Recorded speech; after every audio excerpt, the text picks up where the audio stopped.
Okay, I've got a quick tip for you here. Let's assume that what you want to do is take something like a tank or a car, something with hard edges. Subdivision normally rounds everything off, so you might start putting extra edge loops in. That's not actually needed in Mudbox. Right, first of all I want to make two default cubes, because the cube's got a nice hard edge and it'll really show what I'm on about better.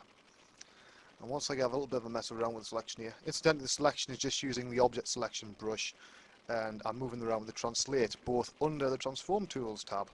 Right, subdivide that cube. Yeah, it does exactly what we expect it to. It goes all round, and sometimes people would take curves and the pinch brush. Not needed. Go right there, that little star next to subdivide selection. Untick the smooth one at the top. Go OK. And once you subdivide this, you'll see something rather nifty. You'll have some nice sharp edges. In fact, once you get to about subdivision level 2 or 3, it even gives a nice beveled effect, just enough to make it look nice.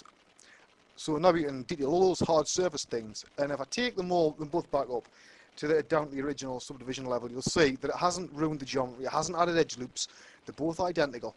Hopefully that's of some use to you all.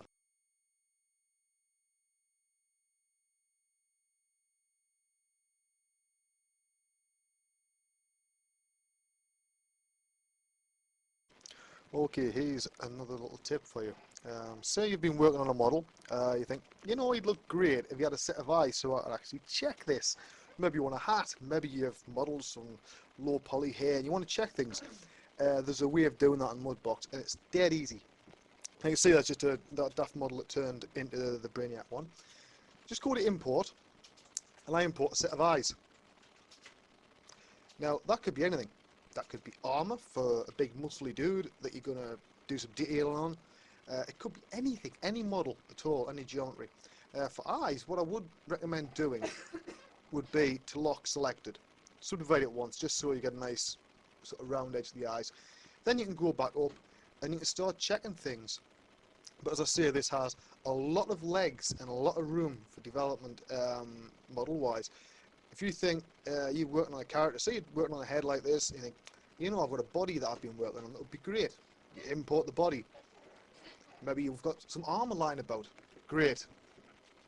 Pose heads, no problem.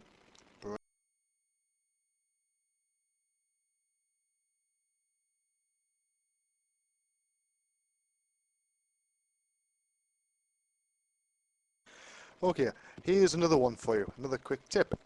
Sometimes if you're in another application, you might want to re-import your base mesh. See you've done another UV set or something like that. Maybe you've reposed it and you want to make the displacement map and all that for it, but you want to keep your high level stuff. You can do exactly the same Mudbox as well. So what I've done there is stepped all the way down. That's just something I was messing around with. It later turned into my Brainiac model, by the way. Now I'm going to import it by UVs. Vertex IDs, sorry, because I haven't changed the Vertex ID in another program.